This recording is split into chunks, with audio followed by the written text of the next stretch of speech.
I sat across from my son Derek at the mahogany table in the law office, my hands folded in my lap. My ex-husband Harold had died 2 weeks ago, and his lawyer, Mr. Patterson, held the will in his hands. Derek leaned toward me with that smirk I'd come to know so well over the years. "You get $90, Mom," he whispered, loud enough for everyone in the room to hear. He sat back in his chair, confident he was about to inherit his father's $90 million real estate empire. I said nothing. Mr. Patterson cleared his throat and turned to page 2. Derek's smirk froze on his face. The color drained from his skin completely. Mr. Patterson adjusted his reading glasses and continued, "To my son Derek, I leave $90 in cash and this letter." He paused, looking at Derek with an expression I couldn't quite read. Then he continued, "To my former wife Brisa, I leave everything else. The properties in Chicago, New York, and Miami. The investment portfolios, the businesses, the bank accounts, the vacation home in Aspen, the stock holdings, all of it." The words hung in the air like something physical. I couldn't breathe. Derek's chair scraped backward so violently it toppled over.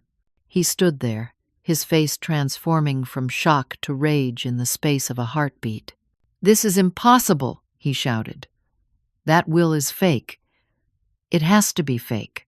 Mr. Patterson remained calm. "I assure you, Derek, this will was properly executed 3 months before your father's death. I witnessed it myself, along with 2 other attorneys from this firm." 3 months? Derek's voice cracked. 3 months ago, he was dying. He wasn't in his right mind. "Actually, your father was quite lucid when he made these changes," Mr. Patterson said. "He picked up a sealed envelope. He also left you this letter. Would you like me to read it aloud, or would you prefer to read it privately?" "Read it," Derek spat. "Read it so everyone can hear whatever lies he wrote." Mr. Patterson opened the envelope and began to read Harold's words. My ex-husband's voice seemed to echo through the room, speaking from beyond the grave. "Derek, I'm leaving you $90 because that's what our relationship has been worth to you over the past 20 years. $90 is what you'd spare for a nice dinner, and that's about how much thought you gave to me in all that time. You only called when you needed money. You visited twice in the last 5 years, both times to ask for loans you never repaid. You never brought my grandchildren to see me. You turned them against their grandmother after the divorce, filling their heads with lies about her. You showed me who you really are, son. You're greedy, cruel, and selfish. I built everything I have through hard work and sacrifice, and I won't let it go to someone who treats people the way you've treated your mother. Brisa didn't ask for anything when we divorced. She walked away with almost nothing because she just wanted peace. She worked hard for everything she has. When I called her 4 months ago to apologize for how I'd hurt her, she listened. She forgave me. That's more than I deserved, and more than you've ever shown anyone. The $90 million goes to her. The $90 goes to you. Maybe it will teach you something, though I doubt it." The silence that followed was deafening. I sat frozen, my mind struggling to process what I'd just heard. Harold had called me 4 months ago. He'd been sick, dying of cancer, and he wanted to apologize for the affair that ended our marriage, for everything that had happened in those final bitter years. I'd agreed to visit him, never expecting anything like this. Derek found his voice. "She manipulated him. Can't you see that? She went to see him when he was vulnerable, dying, out of his mind with pain and medication. She seduced him into changing the will." "I never asked him for anything," I said quietly. It was the first time I'd spoken. He called me. He wanted to talk. I went because he asked me to. "Liar," Derek pointed at me, his hand shaking. "You saw your chance, and you took it. You've always been bitter about the divorce. You wanted revenge. Mr. Patterson stood up. Derek, I understand you're upset, but this will is legal and binding. Your father was examined by his physician 1 week before signing it. Dr. Raymond Moss confirmed he was of sound mind. Everything was done properly. Derek's eyes narrowed. I'm contesting this. Today. Right now. I'm calling my lawyer. That's your right, Mr. Patterson said. But I should warn you, will contests are difficult to win, especially when everything was done correctly. Derek grabbed his coat and stormed toward the door. Before he left, he turned back to look at me. The hatred in his eyes made me flinch. You haven't won anything, Mother.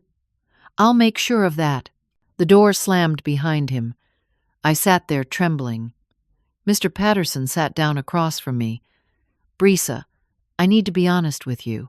He will fight this. You should prepare yourself for a battle. I nodded, unable to speak. 15 years ago, Harold and I divorced after 30 years of marriage. He'd had an affair with his secretary, and I'd filed for divorce. I took almost nothing in the settlement. I just wanted out, wanted to escape the pain and humiliation. I moved to a small apartment and worked as a librarian until I retired at 65. I lived on my pension and Social Security, a quiet life that suited me just fine. Derek had sided completely with his father during the divorce. He cut me off emotionally, told his 3 children that I was bitter and vindictive. My grandchildren grew up thinking I was the villain in the story. I tried to maintain contact, but Derek made it impossible. Eventually, I stopped trying. The rejection hurt too much. When Harold called me out of the blue 4 months ago, I almost didn't answer. But something made me pick up the phone. He told me he had cancer, that he was dying. He said he wanted to apologize, to make things right before he left this world. I was hesitant, but I agreed to visit. Over the next 3 months, I went to his penthouse apartment 14 times. We talked about everything. The good years of our marriage, the bad years, his affair, the divorce. He apologized over and over. He told me about Derek, how their relationship had deteriorated, how Derek only cared about money. He said he was changing his will. I told him not to do that because of me, but he insisted it wasn't about me. It was about doing what was right. He made me promise not to tell Derek about our visits. He said Derek would interfere, would try to stop him. I kept that promise. Now I understood why. I left Mr. Patterson's office in a daze. My phone rang as I reached my car. It was Carol, Derek's wife. I'd always liked Carol, or at least I had before the divorce created such distance between us. "How could you?" she screamed into the phone. "How could you steal from your own son? From your grandchildren?" "Carol, I didn't steal anything. Harold made his own choices. Derek already called Thomas Whitmore. Do you know who that is? He's the best will contest attorney in Chicago. He specializes in overturning fraudulent wills. You're going to lose everything, Brisa. Everything." The line went dead. I sat in my car, my hands gripping the steering wheel. The relief I'd felt moments ago in the office had evaporated. Derek wasn't just angry. He was going to war, and I had no idea if I was strong enough to fight back. 2 weeks passed in a blur of anxiety and sleepless nights. Then the legal papers arrived. Derek was officially contesting the will. The lawsuit claimed Harold had undiagnosed Alzheimer's disease, that he'd been manipulated and coerced, that he wasn't of sound mind when he made the changes. The court date was set for 6 weeks away. But Derek didn't stop there. He went to the media. Harold had been a prominent real estate developer in Chicago, well known in business circles. The local news stations picked up the story immediately. I watched in horror as Derek gave a tearful interview on the evening news. My father built his empire from nothing, Derek said, his voice breaking with practiced emotion. He worked 70 hours a week for 40 years. And in his final months, when he was sick and vulnerable, my mother swooped in. She abandoned our family 15 years ago, took nothing in the divorce because she was so angry and bitter. Now she saw her chance for revenge. She manipulated a dying man. The reporter looked sympathetic. Your mother claims your father called her and asked to reconcile. That's her story, Derek said. But my father had been showing signs of confusion for months. His doctor will testify to that. I have evidence that my mother visited him 14 times, always when he was alone, always in secret. Why the secrecy, if she had nothing to hide? I called Mr. Patterson immediately. How does he know about my visits? Building security logs, probably, Mr. Patterson said. Doorman testimony, elevator camera footage. It's all part of the discovery process now. But I didn't do anything wrong. Harold asked me to come. He asked me not to tell Derek because he knew Derek would cause problems. I believe you, Brisa. But Derek's lawyer is going to twist this every way he can. We need to be prepared. The story spread quickly. My phone started ringing constantly with calls from reporters. I stopped answering. My email filled with messages, some supportive but many cruel. Strangers told me I was a thief, a manipulator, a gold digger. The words cut deep. My younger sister Linda called, her voice tight with stress. Brisa, the whole family is talking. Aunt Pauline believes Derek's version, so does Cousin Beth. They're saying you always resented Harold's success, that you waited for your chance. Linda, you know me. You know I would never do that. I know, Linda said. But people believe what they want to believe, and Derek is very convincing. Even my own mother called. She was 90 years old, living in a nursing home, and the news had reached her. Brisa, sweetheart, is it true? Did you take Harold's money? Mom, Harold left it to me. I didn't take anything. He wanted to make amends. But $90 million, Brisa, that's so much money. Why would he give it all to you? I tried to explain, but I could hear the doubt in her voice. If my own mother questioned me, what chance did I have with a jury? Derek's campaign intensified. He posted on social media, sharing photos of himself with Harold from years past, claiming they'd been close. His 3 children joined in. Amy, who was 16, posted an angry message. My grandma is a thief. She stole my inheritance. Ethan, 19, wrote, Family means nothing to some people, just money. Julia, 22, shared a photo of Harold with the caption, Grandpa, I'm so sorry she did this to you. These were my grandchildren. I'd held them as babies before the divorce destroyed everything. Now they hated me. The harassment escalated beyond social media. Someone spray-painted the word thief on my apartment door in red letters. My landlord made me clean it off and repaint. Strangers sent hate messages to my email. One said I should die alone and miserable. Another said I was going to hell. I stopped going to church. The friends I'd known for 40 years began avoiding me. A few asked for my side of the story, but most just disappeared. My book club, which I'd attended every month for 10 years, sent me an email asking me to take a break until the legal situation was resolved. They said my presence was creating awkwardness. I'd never felt so alone in my life. Then Mr. Patterson called with worse news. Brisa, Derek found a witness. Helen Crane. The name hit me like a punch. Mrs. Crane had been Harold's housekeeper for 30 years. She'd worked for us during our marriage. She'd always been kind to me, sympathetic when the marriage fell apart.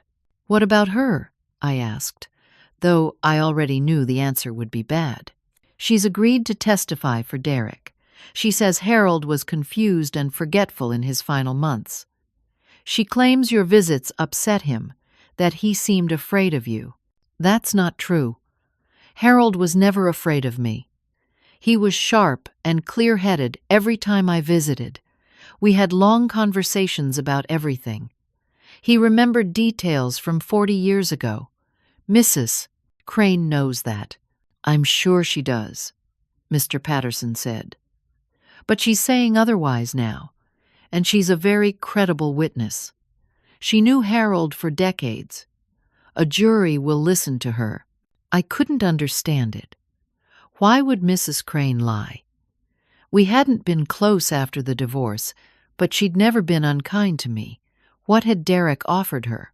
The stress took its toll on my body. I started losing weight. Food tasted like cardboard. Sleep became impossible. I'd lie awake at night, my mind spinning through everything, trying to figure out how to prove the truth. My blood pressure spiked so high that my doctor put me on medication and warned me I was at risk for a stroke or heart attack. You need to reduce your stress, Dr. Williams said. This level of anxiety is dangerous at your age. I'm being dragged through court, I told her. My son is calling me a thief on television. My grandchildren hate me. How do I reduce that stress? She had no answer. Derek appeared on television again, this time on a local morning show. The hosts treated him like a victim, never questioning his narrative. He sat there looking respectable in his expensive suit, playing the role of devoted son. I'm fighting for justice for my father, he said. This isn't about money for me. If I win, I plan to donate half of the inheritance to charity. This is about honoring my father's true wishes and protecting him from someone who took advantage of him. It was a lie. Derek had no intention of donating anything to charity, but the public ate it up. Social media comments praised him for his generosity and condemned me for my greed. Meanwhile, my savings account dwindled. Mr. Patterson had connected me with an attorney named Sarah Bennett, who specialized in will contests. She agreed to take my case, confident we'd win. But legal fees were mounting. Sarah needed to hire investigators, expert witnesses, and forensic accountants. All of it cost money I didn't have. I took a part-time job at a bookstore to help cover my bills. At 68 years old, I stood on my feet for 6-hour shifts, restocking shelves and running the cash register. My boss, a kind woman named Grace, was sympathetic to my situation, but customers weren't always so understanding. Some recognized me from the news. One woman said loudly enough for everyone to hear, "Isn't that the woman who stole her ex-husband's money? Shameless." Another man told me I should be in jail. I kept my head down and did my work, but each comment felt like a knife. 3 weeks before the trial, Sarah Bennett called me into her office. Her expression was grim. "Breeza, I need to be honest with you about something. The judge assigned to our case is Franklin Stone. Is that bad?" It could be. Judge Stone has a track record of siding with biological children in will disputes. He has strong opinions about family inheritance. He believes blood relations should take precedence. Derek's lawyer probably requested him specifically. My heart sank. What does that mean for us? It means we face an uphill battle, but we have the truth on our side. We have Harold's clear intentions. We'll fight, and we'll fight hard. Just be prepared. This might not be easy. Nothing about this had been easy, and I had a terrible feeling it was about to get much worse. 1 month before the trial, the court issued an order freezing all of Harold's assets. I couldn't access the properties, the bank accounts, or any of the inheritance. Everything was locked down until the case was resolved. I continued living on my small savings and my bookstore wages, watching the money disappear with each passing day. Sarah Bennett worked tirelessly to prepare our case. She investigated Mrs. Crane and discovered something troubling. 2 weeks before Mrs. Crane agreed to testify for Derek, $50,000 had been transferred into her bank account. The source of the transfer? Derek. "This is bribery," I said when Sarah showed me the bank records. "This proves she's lying." "It strongly suggests it," Sarah agreed. "But proving bribery in court is difficult. Derek could claim it was a gift, payment for her years of service to his father. Mrs. Crane could say the same thing. Without her confession, it's just circumstantial. Can't we confront her? Make her tell the truth? We can try. But people who accept bribes rarely admit it. They have too much to lose." Sarah's investigator did more digging and found the reason Mrs. Crane needed the money. Her daughter had been diagnosed with a rare autoimmune disease. The medical bills were crushing. Mrs. Crane was drowning in debt, facing bankruptcy. Derek had found her weakness and exploited it ruthlessly. I felt sick. Mrs. Crane was a good person caught in a terrible situation. Derek had turned her into a weapon against me. Derek filed additional motions, each one more aggressive than the last. He claimed I'd forged Harold's signature on the will. He brought in handwriting experts who testified that the signature looked shaky, possibly indicating that someone had held Harold's hand and forced him to sign. The media picked up the forgery angle immediately. My reputation, already damaged, became completely destroyed. People in my neighborhood started avoiding me on the street. At the bookstore, Grace had to deal with customers who refused to be helped by me. Eventually, she pulled me aside. "Brisa, I'm so sorry, but I have to reduce your hours. Some customers are complaining. They're threatening to shop elsewhere if you keep working here." "I understand," I said, though it felt like another blow. I needed that job. I needed the money and the distraction from the nightmare my life had become. My church friends, the people I'd worshipped with for 40 years, stopped calling. When I showed up for Sunday service, they smiled politely, but kept their distance. No one invited me to lunch afterward. No one asked how I was doing.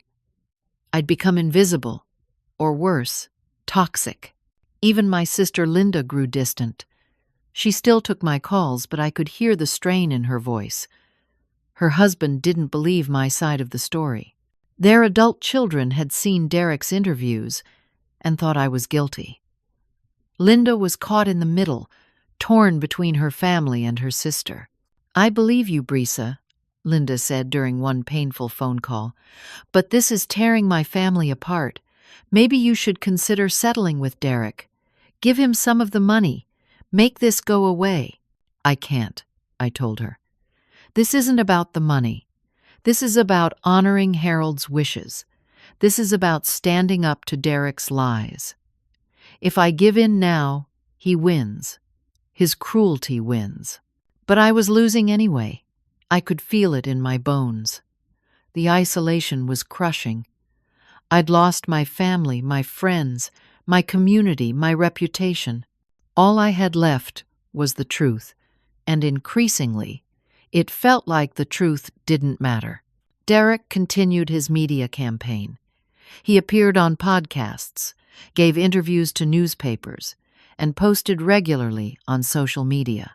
He'd crafted a compelling narrative. The devoted son fighting to protect his father's legacy from the bitter ex-wife who'd swooped in at the last moment. The fact that it was all lies didn't seem to matter. People believed what they wanted to believe. His 3 children joined the crusade. Julia posted a long essay on social media about growing up with a cold, distant grandmother who'd abandoned the family.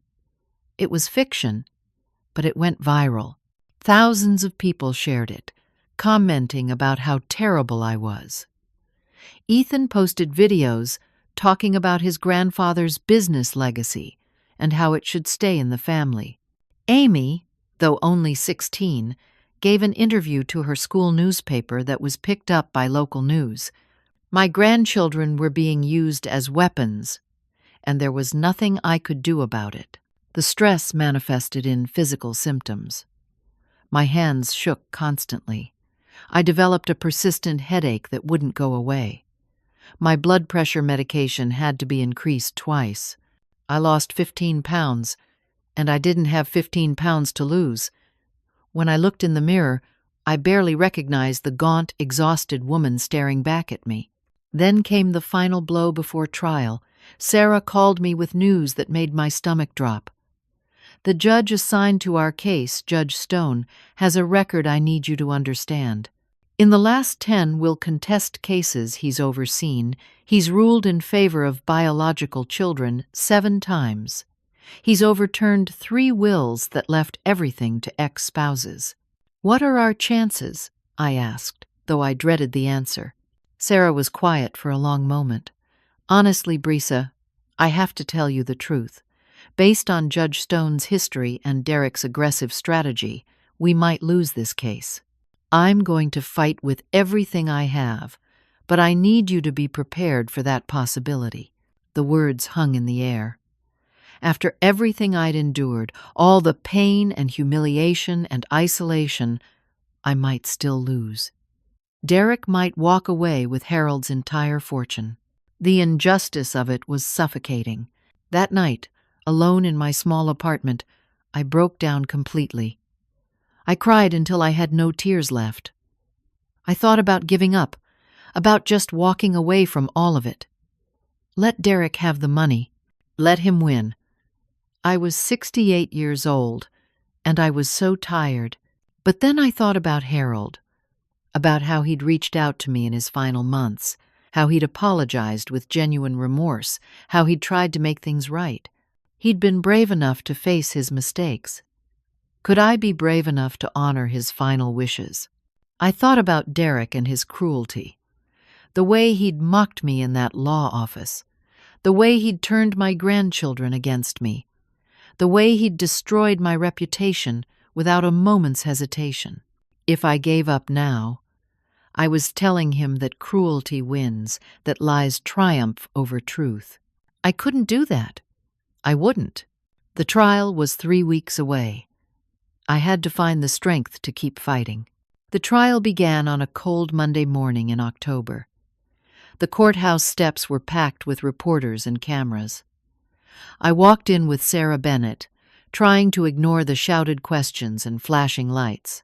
Inside the courtroom, Derek sat at the plaintiff's table with his lawyer, Thomas Whitmore. Carol and their 3 children sat in the front row behind him, a united family front. I sat alone with Sarah. No one was there to support me. Linda had wanted to come, but her husband had forbidden it. The rest of my family had chosen sides, and those sides weren't mine. Judge Franklin Stone entered, and everyone rose. He was a stern-looking man in his 60s with silver hair and cold eyes. He took his seat, and the trial began. Whitmore's opening statement was devastating. He painted a picture of a vulnerable old man, sick with cancer, confused and medicated, visited repeatedly by his bitter ex-wife, who saw an opportunity for revenge and wealth. He promised to prove that Harold had been suffering from dementia, that he'd been manipulated and coerced, that his true wishes were reflected in his original will, the one that left everything to Derek. Sarah's opening statement focused on the truth. She described a dying man seeking redemption, making peace with his past, and exercising his legal right to dispose of his property as he saw fit. She promised to prove Harold had been completely sound of mind, that he'd made his decision freely, and that Derek was nothing more than a greedy son who couldn't accept his father's judgment. But I could see the jury watching, and I wasn't sure they believed her. The first witness was Dr. Raymond Moss, Harold's physician. Under Whitmore's questioning, he testified that he'd treated Harold for 15 years. He said that in Harold's final year, he'd noticed signs of cognitive decline. Harold forgot appointments. He repeated questions. He seemed confused about dates and times. In your medical opinion, Whitmore asked, did Harold show symptoms consistent with early-stage dementia? Dr. Moss hesitated, then nodded. He showed some symptoms, yes. Sarah cross-examined him aggressively. Dr. Moss, did you ever diagnose Harold with dementia? No, I did not. Did you ever prescribe medication for dementia? No. Did you ever recommend a neurological evaluation? No, but that doesn't mean. Thank you, doctor. So you're testifying about symptoms you observed, but you never found them significant enough to diagnose or treat. Is that correct? The symptoms were subtle, Dr. Moss said defensively. But the damage was done. The jury had heard a doctor say the word dementia, and that word would stick in their minds. Next came Mrs. Helen Crane. She walked to the witness stand slowly, her eyes downcast. She wouldn't look at me. Under oath, she testified that she'd worked for Harold for 30 years. She said she'd witnessed my visits to the penthouse during Harold's final months. How did Mr. Harold seem after these visits? Whitmore asked. Upset, Mrs. Crane said quietly. Agitated. Sometimes confused. Did he ever express concern about these visits to you? Mrs. Crane nodded. Once he said to me, I don't know why she keeps coming here. He seemed frightened. I wanted to stand up and scream that she was lying, but Sarah gripped my arm, holding me in my seat. Mrs. Crane, Sarah said during cross-examination, isn't it true that Derek transferred $50,000 to your bank account 2 weeks before you agreed to testify? Mrs. Crane's face flushed. That was a gift. For my years of service to Mr. Harold, a gift that happened to come right after Derek contacted you about testifying? That's quite a coincidence. Derek was generous, like his father. Did you report this $50,000 gift on your taxes, Mrs. Crane? I don't remember. You don't remember receiving $50,000? Mrs. Crane looked miserable. It was a gift. That's all. The testimony felt hollow, but proving she'd been bribed was another matter. She stuck to her story, and Whitmore objected to every question that pushed too hard. Then came Derek's children. Julia went first. She was 22, poised and articulate. She sat in the witness chair and cried as she talked about her grandfather. He loved my father so much, she said. They were best friends. Grandpa used to tell me stories about how proud he was of Dad, how Dad was going to carry on the family business. Did you ever see your grandmother Brisa at family gatherings? Whitmore asked. A few times when I was very young, before my parents divorced. She always seemed angry, cold. She didn't want to be there. It was a complete fabrication. Harold and I had divorced when Julia was 7 years old. She couldn't possibly remember me accurately from that time, but she testified with such conviction that the jury seemed to believe her. Ethan testified next. He said Derek visited Harold every week, that they were close, that Harold had told him repeatedly that the business would go to Derek someday. More lies, delivered confidently. Amy was too young to testify, but she sat in the gallery, crying visibly, playing her role in the family drama perfectly. The handwriting expert, Dr. Philip Gregory, took the stand next. He'd analyzed Harold's signature on the will. He testified that the signature showed tremors and irregularities. These tremors could indicate several things, Dr. Gregory said. Illness, medication, physical weakness, or possibly coercion, someone holding the hand while signing. Could this signature have been made under duress? Whitmore asked. It's possible, Dr. Gregory admitted. Sarah challenged him on cross-examination, but the doubt had been planted. The jury looked troubled. Finally, Derek took the stand. He was brilliant in his performance. He talked about his childhood, about watching his father build the business from nothing. He described family dinners and baseball games and father-son talks. He cried when he discussed Harold's illness and death. "Did your father ever tell you what he planned to do with his estate?" Whitmore asked. "Many times," Derek said. "He always said, 'This is for you, son. This is your legacy. I built this for you.' And then things changed? In his final months, yes, he became different, withdrawn. I tried to visit him, but he pushed me away. I know now that my mother was visiting him, poisoning his mind against me." "Objection," Sarah called out. "Speculation." "Sustained," Judge Stone said. But the damage was done. Sarah's cross-examination was fierce. She asked Derek why he'd only visited Harold twice in 5 years before the illness. She asked why he'd never brought his children to see their grandfather. She asked about the loans he'd taken and never repaid. Derek had answers for everything, each one plausible enough to create doubt. He was smooth, prepared, and convincing. When my turn came to testify, I was already exhausted. I told the truth about everything. Harold calling me, the visits, the conversations, his apologies, his clarity of mind, his decision to change the will. But under Whitmore's cross-examination, the truth sounded weak. "Isn't it true, Mrs. Brisa, that you received almost nothing in your divorce settlement?" "I chose to take very little. I just wanted it to be over." "Did you regret that decision?" "No." "Never wished you'd fought for more money?" "No." "So when Harold called you, you didn't see an opportunity?" "It wasn't like that." "You admit you kept these visits secret from Derek?" Harold asked me to. "He said Derek would interfere." "How convenient that the one person who could contradict your story is dead." "Objection!" Sarah shouted. "Sustained," Judge Stone said. "Mr. Whitmore, watch yourself." But the implication hung in the air. I was crying on the stand, which probably made me look manipulative or weak or both. Nothing I said seemed to penetrate the narrative Derek and Whitmore had constructed. Judge Stone's behavior throughout the trial troubled me. He sustained most of Whitmore's objections and overruled most of Sarah's. He interrupted Sarah's cross-examinations, but let Whitmore go on at length.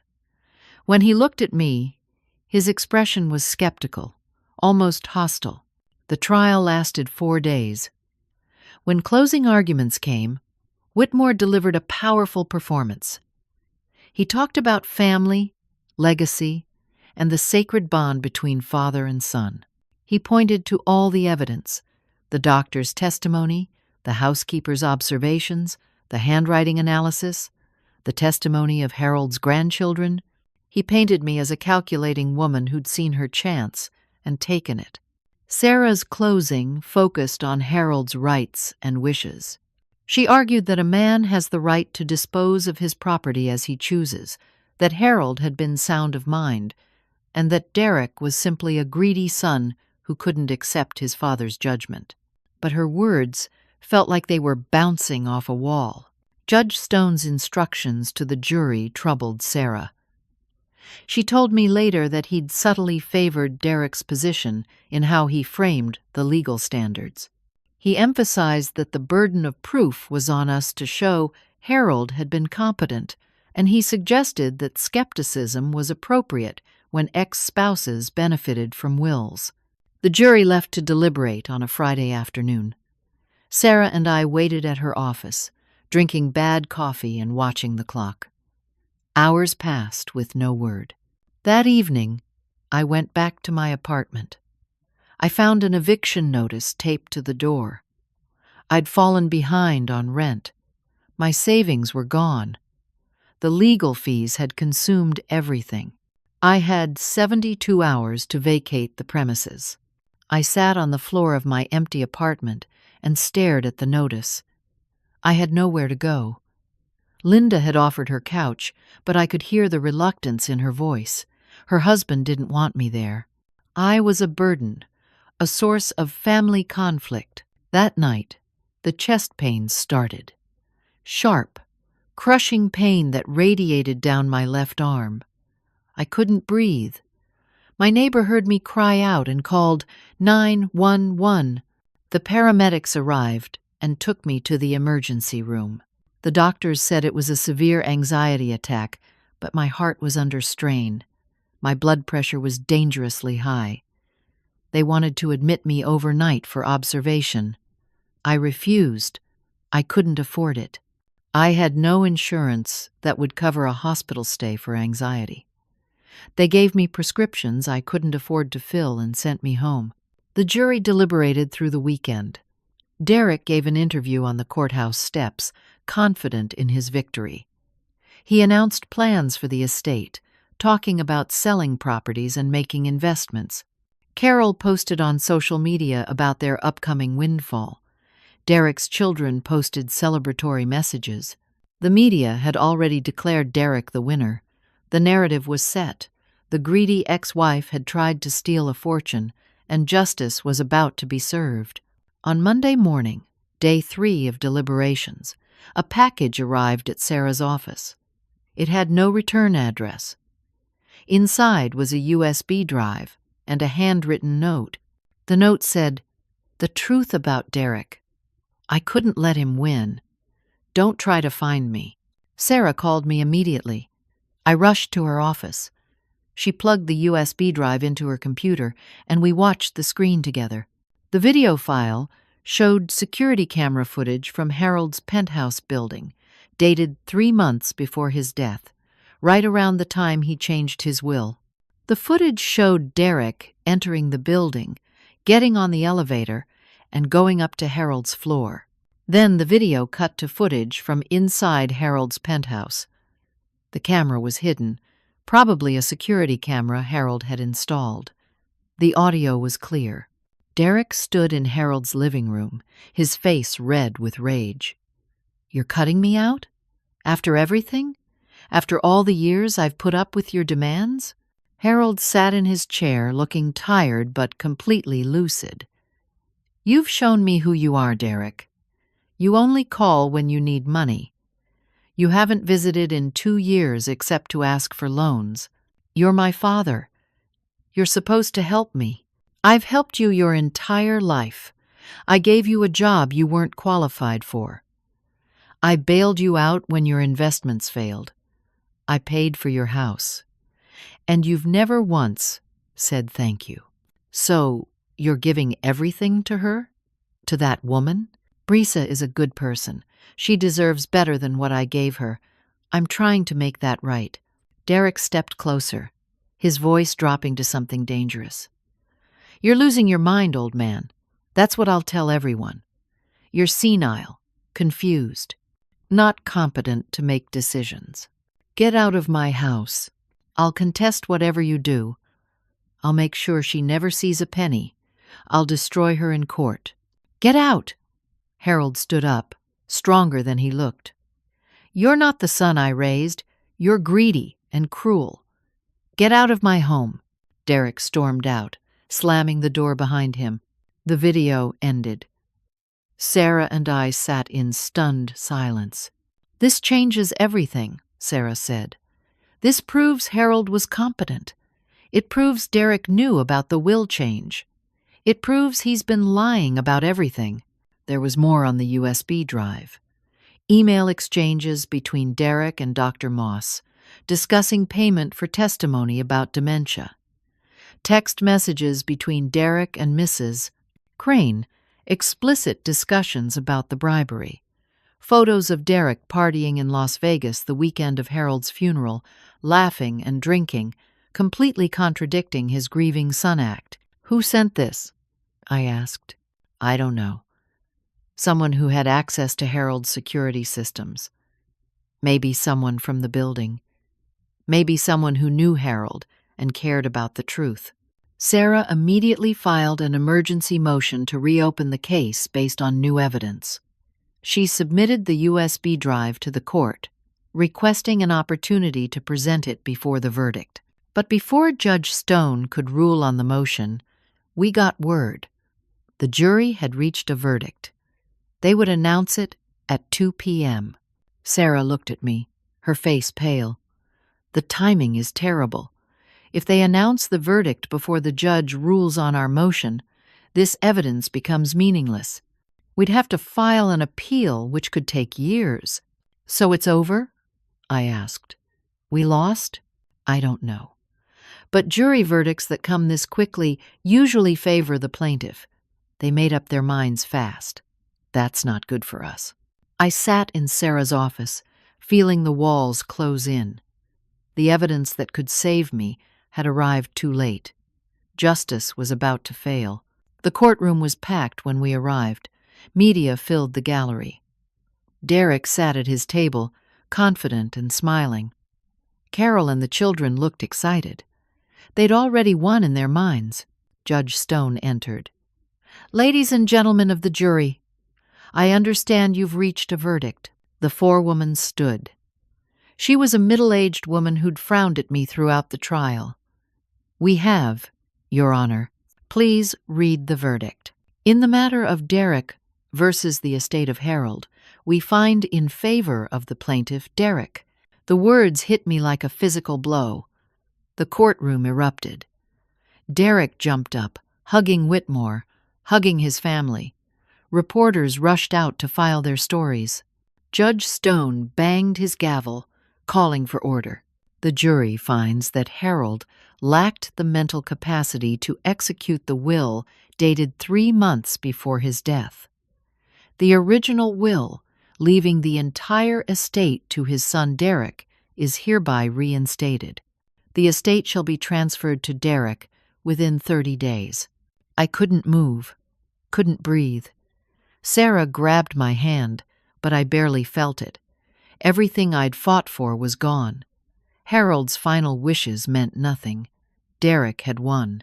Judge Stone dismissed the jury and adjourned the court. Derek gave a triumphant speech on the courthouse steps while cameras rolled.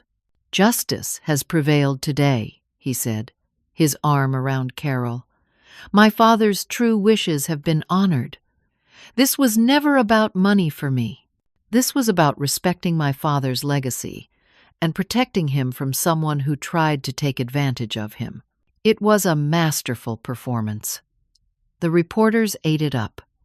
Social media exploded with commentary, most of it celebrating Derek's victory and condemning me. Sarah got me out through a back entrance, away from the cameras. We went back to her office. I sat in silence, unable to process what had happened. "It's not over," Sarah said. "We have the USB drive. We're filing an appeal immediately." "What good will that do?" The jury made their decision. Appeals take time, but we have strong grounds. That video proves Derek lied under oath. It proves Harold was competent. A higher court could overturn this verdict. How long will that take? Months. Maybe a year. A year. I couldn't imagine fighting for another year. I had no money, no home, no family support. I was 68 years old, exhausted and broken. That evening, Derek threw a party at an expensive restaurant downtown. He posted photos on social media. Carol and the children celebrating, Derek's friends raising glasses. The caption said, "Justice served." I went to Linda's house. She hugged me at the door, but I could see the strain in her face. Her husband stayed in the other room, not even greeting me. I slept on their couch that night, staring at the ceiling, feeling like I'd lost everything that mattered. But Sarah Bennett wasn't giving up. The next morning, she came to Linda's house with fire in her eyes. "We're filing an emergency appeal," she said. "We're requesting an immediate hearing based on new evidence. The video shows fraud, perjury, and conspiracy. A judge has to see that." She filed the motion that afternoon, submitting the entire contents of the USB drive. She requested that the estate transfer be halted pending review. She argued that the jury verdict was based on false testimony and should be overturned. Derek's lawyer, Whitmore, filed a counter-motion. He claimed the evidence was fabricated, that it was inadmissible because it wasn't presented during trial, that it was a desperate attempt to overturn a legitimate jury verdict. He demanded the estate be transferred to Derek immediately as ordered. The legal system moved slowly. Days passed. Derek grew more confident. He contacted real estate agents about selling Harold's properties. He made plans for the money. He gave another interview talking about his generous plans to donate to charity, though I knew it was all lies. I felt like I was drowning. The stress was crushing me. I'd lost weight. I couldn't afford to lose. My hands shook constantly. Sleep was impossible. Doctor, Williams increased my blood pressure medication again and warned me that I was on the edge of a health crisis. Finally, 5 days after the verdict, we got word. A new judge had been assigned to hear our emergency motion, Judge Martha Hendricks. Sarah knew her by reputation. She's fair, Sarah said. Tough, thorough, no nonsense. She doesn't like games or manipulation. If anyone will see the truth, it's her. The hearing was scheduled for 3 days later. The estate transfer would be frozen until then. Derek was furious, but there was nothing he could do. During those 3 days, Derek made a critical mistake. In his paranoia about who had sent the USB drive, he contacted Dr. Moss and Mrs. Crane. He told them to stick to their stories, to not change anything. Those phone calls were recorded. Sarah's investigator had been quietly monitoring them, and now we had even more evidence of conspiracy. The night before the hearing, my phone rang. Unknown number. I almost didn't answer, but something made me pick up. A woman's voice, nervous and rushed. Mrs. Brisa? You don't know me. My name is Margaret. I was Harold's executive assistant for 20 years. I sat up straighter. Yes? I'm the one who sent the evidence. I couldn't testify before. Derek threatened me. He said he'd ruin me, destroy my reputation, make sure I never worked again. I was afraid. But I watched that trial. I watched what he did to you. I can't stay silent anymore. Why are you calling me? Because tomorrow I'm coming forward. I'm going to testify at the hearing. I'm going to tell the truth about everything. About Derek and Harold's relationship. About the will. About all of it. Harold was a good man who made mistakes, but he tried to make them right at the end. Derek can't be allowed to win. Not like this. Thank you, I whispered. Thank you. Don't thank me yet. Just be ready. Tomorrow, everything changes. The call ended. I sat in the darkness of Linda's living room, feeling something I hadn't felt in months. Hope. The courtroom was packed again the next morning, but the atmosphere was different. Judge Martha Hendricks sat at the bench with an expression that suggested she suffered no fools. She was in her 50s, with sharp eyes that seemed to see through everything. Derek sat at his table looking nervous for the first time. Whitmore kept glancing at the door, as if expecting trouble. They had no idea what was coming. Sarah stood and addressed the court. Your Honor, we request that the jury verdict be overturned based on new evidence that proves fraud, perjury, and conspiracy to deceive the court. She presented the video from the USB drive. The courtroom went silent as Derek's voice filled the room, threatening his father, calling him senile, promising to destroy me in court. Harold's voice responding, lucid and firm, telling Derek to get out. Judge Hendricks watched without expression, but her eyes never left the screen. When it ended, she looked at Derek. Is that you in the video, Mr. Derek? Derek stood slowly. Your Honor, I don't know where that video came from. It could be doctored, manipulated. Answer the question. Is that you? It sounds like me, but yes or no? Yes. So you did visit your father 3 months before his death. Right around the time he changed his will? I may have. But, and you did threaten him? You did call him senile? You did promise to contest any will changes? Derek's face went red. I was upset. I didn't mean. Sit down. Sarah presented the rest of the evidence. The emails between Derek and Dr. Moss discussing payment for testimony. The text messages with Mrs. Crane about the bribery. The photos of Derek partying in Las Vegas while supposedly grieving his father. Then Sarah called her first witness. The defense calls Margaret Wilson. A woman entered the courtroom. She was about 55, professionally dressed, with the bearing of someone who'd spent decades in corporate settings. She took the stand and was sworn in. Miss Wilson, what was your relationship with Harold? I was his executive assistant for 20 years. I managed his schedule, his communications, his business dealings. I knew him better than almost anyone. Can you describe Harold's mental state in the months before his death? He was completely lucid, sharp as ever. Yes, he was physically declining due to the cancer, but his mind was crystal clear. We discussed complex business transactions right up until 2 weeks before he died. Did you witness interactions between Harold and his son Derek? Unfortunately, yes. Derek rarely visited. When he did, it was always to ask for money. I have emails and phone records documenting every request. Harold gave him hundreds of thousands of dollars over the years. Derek never paid it back. Did you know about Harold's decision to change his will? Yes. He discussed it with me. He said he wanted to make amends with Brisa. He felt guilty about how the marriage ended. He said Derek had become greedy and cruel, and he didn't want to reward that behavior. Why didn't you testify at the original trial?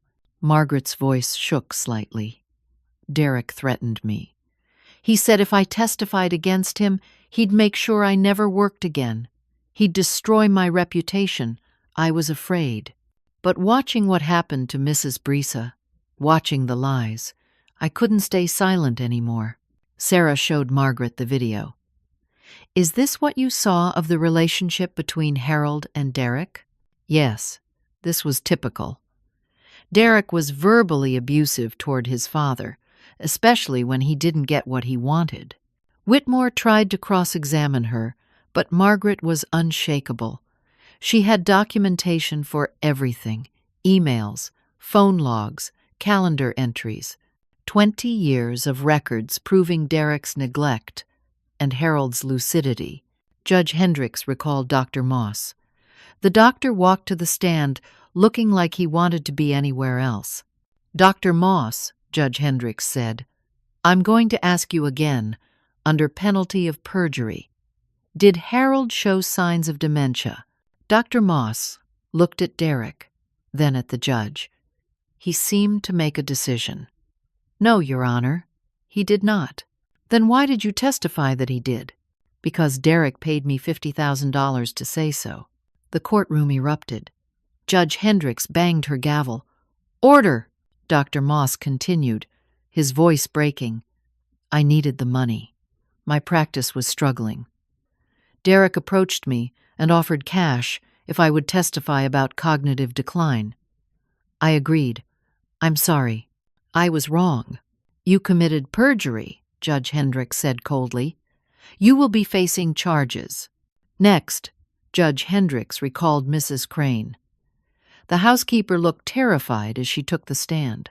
Mrs. Crane, you testified that Harold was confused and fearful. Was that true? Mrs. Crane started crying. No, ma'am. It wasn't true. Why did you lie? Derek gave me $50,000. My daughter has medical bills. I'm drowning in debt. He found out and offered to help if I testified for him. I was desperate. I'm so sorry. What was Harold's actual mental state? He was fine, sharp, clear. He knew exactly what he was doing when he changed that will. He told me he was making things right with his ex-wife. He seemed at peace about it. Judge Hendricks looked at Derek with undisguised contempt. Mr. Derek, I have seen many things in my years on the bench, but this level of fraud is exceptional. You orchestrated a massive deception.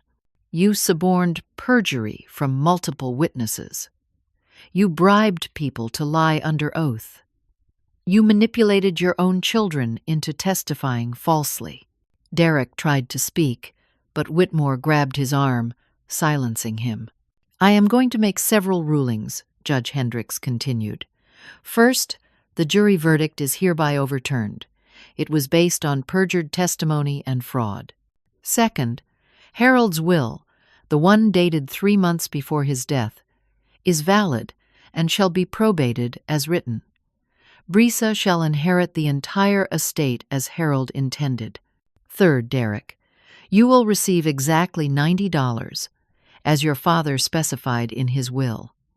Fourth, I am holding you in contempt of court. Fifth, I am referring this matter to the District Attorney's Office for criminal prosecution. You may face charges of fraud, conspiracy, perjury, and bribery. Do you understand? Derek's face had gone completely white. He nodded mutely. Bailiff, make sure Mr. Derek does not leave the jurisdiction. Judge Hendricks banged her gavel. This case is closed. The courtroom exploded with noise. Reporters rushed out. Derek sat frozen at his table while Whitmore gathered papers frantically. Carol was crying. Derek's children looked shocked. Sarah hugged me. We won. You won. I couldn't speak, couldn't process it. After months of hell, it was over. The truth had finally prevailed. The media explosion that followed was immediate and overwhelming. The story that had painted me as a villain now reversed completely. Headlines screamed about Derek's fraud. The video of him threatening Harold went viral. Millions of people watched it, shared it, commented on it. The public opinion that had condemned me now swung entirely in my favor. People who had sent me hate mail now sent apologies. The church friends who'd abandoned me called to ask for forgiveness. My book club invited me back. Strangers stopped me on the street to tell me they were sorry for believing the lies. Within a week, the district attorney filed criminal charges against Derek: fraud, conspiracy, perjury, and bribery. Each count carried potential prison time. Dr. Moss and Mrs. Crane were also charged, but they were offered lighter sentences in exchange for their cooperation and testimony against Derek. Derek tried to fight the charges, but the evidence was overwhelming. 6 months later, faced with the certainty of conviction, he pleaded guilty. The judge sentenced him to 5 years in prison and 3 years probation. He was also ordered to repay all the money he'd paid in bribes. Derek's lawyer, Thomas Whitmore, faced an investigation by the state bar. It was discovered that he'd known about some of the perjury and had done nothing to stop it. He was eventually disbarred. The most painful part of the aftermath was the slow process of rebuilding family relationships. Derek's children, Julia, Ethan, and Amy, learned the truth about their father's lies. It shattered them. Julia came to see me first, about a month after the hearing.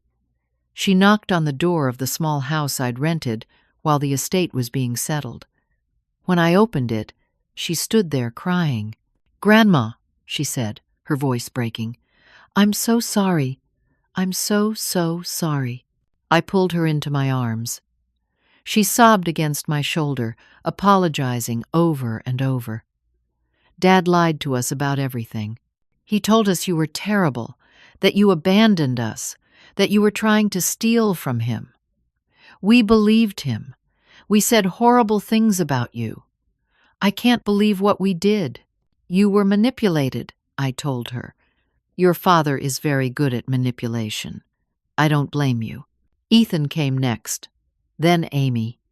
Each of them apologized. Each of them cried. It broke my heart to see them so hurt, but I forgave them all. They were victims of Derek's cruelty, too.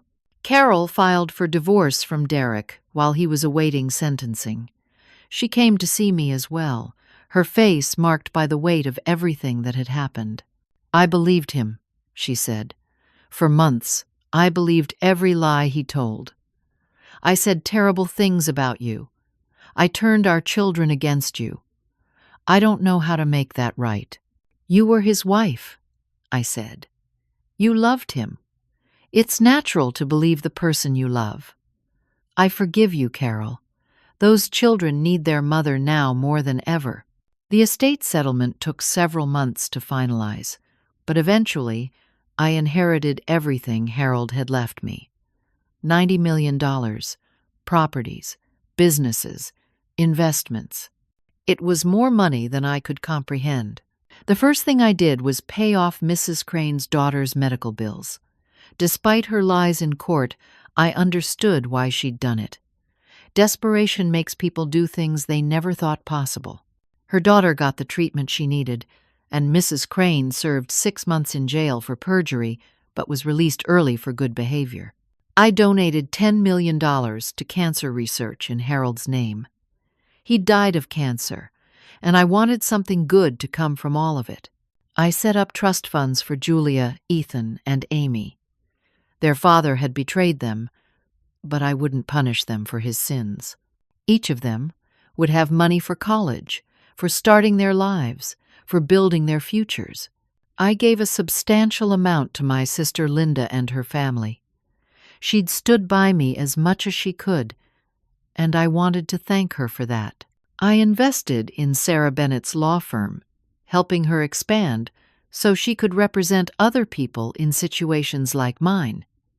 People who faced powerful opponents and needed someone to fight for them. I bought a house. Not a mansion, just a comfortable 3-bedroom home with a nice yard. I didn't need more than that. And I hired Margaret as the manager of Harold's real estate portfolio. She'd lost her job when she testified against Derek, and I wanted to reward her courage. We became close friends. She told me stories about Harold that I'd never known, about his kindness to his employees, his quiet charitable donations, his regrets about how things had ended with me. "He loved you, you know," Margaret said one day over coffee. "Even after the divorce. He told me once that you were the best thing in his life, and he'd ruined it. He spent years regretting that." Those words meant more to me than the money. 6 months after the hearing, I hosted Sunday dinner at my new house. Julia, Ethan, Amy, and Carol came. We sat around the table, eating and talking and laughing. Amy asked about Harold, wanting to know about the grandfather she'd never really known. I told them the truth, all of it. The good years of our marriage, when we were young and in love and building a life together. The hard years when success changed him. The affair that ended everything. His final months, when he tried to make amends. He wasn't perfect, I said. None of us are. But in the end, he tried to do the right thing. He faced his mistakes and tried to make them right. That takes courage. "Do you forgive him?" Amy asked. I thought about it. Yes, I forgave him before he died. Forgiveness doesn't mean what he did was okay. It means I'm not carrying the anger anymore. It means I'm at peace. As I looked around that table at my grandchildren, at Carol, at the family we were slowly rebuilding, I realized something profound. Harold hadn't just left me money. He'd left me the opportunity to show them what real character looks like, to demonstrate that integrity matters more than wealth, that standing up for truth is worth the fight, that forgiveness and compassion heal wounds that money never could. Derek was in prison, facing the consequences of his choices. I didn't celebrate that. It was tragic, A son who'd let greed consume him until he destroyed everything good in his life. I hoped prison would change him, would teach him something about the person he'd become. But that was his journey now. Mine was different. I'd survived the worst betrayal, the deepest injustice, and I'd come through it. Not just intact, but stronger. I'd learned that truth eventually prevails, even when it seems impossible, that courage can be found even in the darkest moments, that standing up for what's right is never easy but always worth it. The money changed my circumstances, but the battle changed me. I was no longer the quiet woman who took almost nothing in her divorce because she was too tired to fight. I was someone who'd stood against lies and cruelty and won. And perhaps most importantly, I'd broken a cycle. Derek had learned cruelty from somewhere, had been shaped by values that prioritized wealth over people. I could help shape my grandchildren differently. I could show them that character matters more than money, that compassion is strength, that doing the right thing is its own reward. That was Harold's final gift to me. Not the $90 million, but the chance to build something better, the chance to heal what had been broken, the chance to show my family what really matters in life. On quiet evenings, I sometimes thought about that moment in the law office, when Derek smirked at me and said I'd get $90. How certain he'd been. How cruel. If I could go back and tell that version of myself what was coming, I'd say this: hold on. The road ahead is going to be harder than anything you've imagined. You'll lose everything. Your reputation, your family, your health, your peace. You'll want to give up 1,000 times. But keep going, because truth is stronger than lies. Justice is worth fighting for. And in the end, you'll win not just the battle but yourself. I think about Derek sometimes, sitting in his prison cell. I wonder if he understands yet what he lost. Not the money. The money was never the real treasure. He lost his children's respect, his wife's love, his integrity, his freedom. He lost the chance to be someone his father could be proud of. I hope one day he understands that. I hope one day he finds the courage Harold found to face his mistakes and try to make them right. I've told his children I'll support them if they want to visit him in prison. Forgiveness is a gift we give ourselves, and they'll need to find their own path to it. As for me, I'm 69 years old now. I have more money than I ever imagined, but that's not what makes me rich. What makes me rich is sitting down to Sunday dinner with my grandchildren. It's watching Amy graduate high school. It's helping Ethan choose a college. It's being there when Julia needs advice. It's rebuilding the relationships that Derek tried to destroy. Harold made mistakes, terrible ones.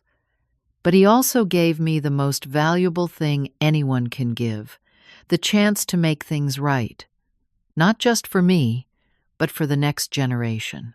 The chance to show them that love is stronger than greed, that family is built on honesty, that integrity matters more than inheritance. That's worth more than $90 million. That's worth everything. So here's what I learned from all of this, what I hope anyone facing their own battles might take away. Stand up for the truth, even when everyone tells you to give up. Trust that justice exists, even when it seems impossible to reach. Remember that character is built in the hardest moments, not the easy ones.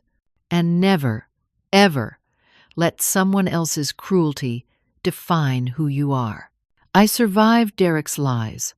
I survived the isolation and humiliation. I survived the legal battle and the media circus. And on the other side, I found something I didn't expect. I found myself, stronger than I knew I could be, braver than I thought possible, at peace with my choices and my life. That's the real victory.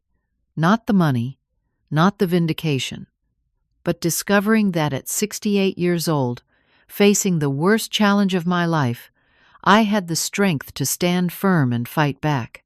And if I could do it, anyone can. Now, I want to hear from you. Have you ever faced a situation where you had to stand up for the truth even when everyone was against you? How did you find the courage to keep fighting? Share your story in the comments below. I'd love to hear how you overcame your own battles. If this story touched you, please give it a like and subscribe to hear more stories about courage, justice, and triumph over adversity. Share this with someone who needs to hear that truth eventually prevails, that standing up for what's right is always worth it, even when the cost seems too high. Thank you for listening to my story. I hope it brought you some measure of hope, some reminder that justice exists even when it seems lost. Remember, your character is tested in the hardest moments. Stand firm, fight for the truth, and never let cruelty win. May you find the courage to face your own battles with integrity and grace. May truth and justice prevail in your life as they eventually prevailed in mine.